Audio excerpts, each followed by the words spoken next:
So angels are a really easy entity or embodiment or energy to have a relationship with because they're these amazing divine beings that are not only able to be in God's space, but they're also able to be in human space at the same time, which means they don't have taxes and they don't have rent to do and they don't have, you know, jobs that they have to worry about or cats that spit up on their floors or anything like that. So we're never having to like cheer them up, but they're always there to empower us and cheer us up and keep us going. It's the best relationship you could ever have. It's totally codependent, completely codependent on their on their aspect, because they are always there to help us. They never tire of us. And I think the reason that they never tire of us is, number one, there's no time in their aspect. So it's not like they're like, oh my gosh, again, because there is no again. It is all one for one thing. And the other part of it is that they also understand who we are. You know, we are divine beings, spiritual beings having a human experience. And so from their aspect, they are so amazed by us that we would be willing to actually come onto this 3D space-time earth-filled plane where we have all these restrictions to our bodies. They are amazed that we would do that simply to expand the all, because that's what we're here for. We are here to help God see themselves, to work with different aspects of God, that there would be no other way for the divine to realize itself, to mix and interplay with itself. We are here for play. We're here for play. We're here for expansion. And the angels are so impressed and so excited that we have decided to dim ourselves down, so to speak, because we are divine spiritual beings, that we have decided that we are willing to go into this space-time 3D space simply for the expansion of all. And so they absolutely think that we rock, and they're absolutely here to help us. They are absolutely on our side because they're just amazed by us, actually, is where they are. They're amazed that we're willing to do that, because if you can imagine being a divine being that's always connected to everything, doesn't have any time, doesn't have taxes or anything else to do, well, sure, it'd be real easy to stay at a good space all the time. So when they see us, that we're willing to come here and that we can attain joy, that we can attain these spaces, they're like, of course we're here to help you, of course, because you have a really hard job, and the hard job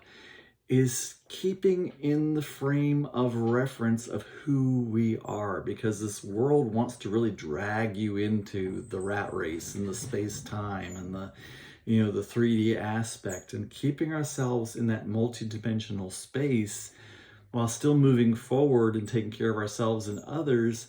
That's a lot to work with. And so they are absolutely here to help us to navigate that as miraculously and wonderfully as they can do that. It's our noticing that they're there. It's our ability to let go of our ego, to turn things over to them and step into faith, knowing that they're there to support us and help us and create things, opportunities for us to step into.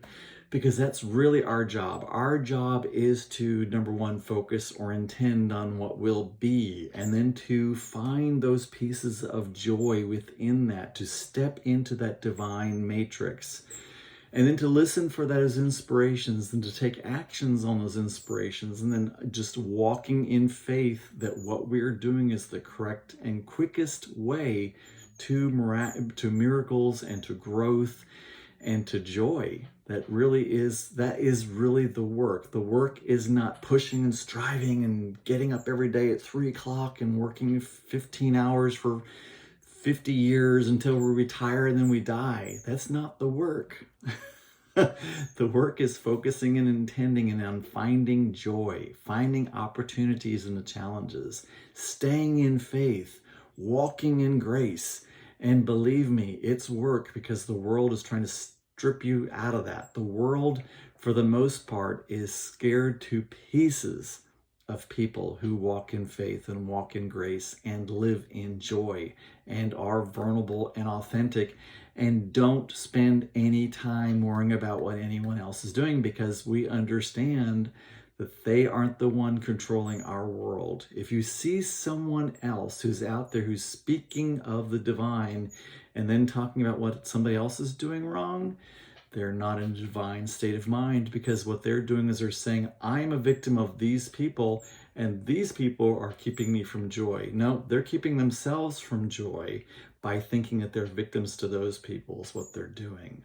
So when you understand that there is no one, there is no principality, there is no human, there is no human construct that can keep you from your divine path, you step out of victimhood, you stand in victorhood, and you become that motivating, inspiring example for people to understand what unconditional love is for yourself and unconditional love is for everyone else. And then we bring joy and peace to the world just naturally by who we are and how we walk our faith and live in grace. And that's just a beautiful thing. Would love to teach you more. Come join me in my free private Facebook group, Divine Angelic Manifestors. You can find it at facebook.com/group/boostyourbrilliance. Have the link down below. And we can all become divine angelic manifestors, moving into the quantum field to bring this world to absolute unconditional divine love and see some things happen like we can never even imagine. It's the way it is supposed to be. Feels right, doesn't it? Love, peace, release.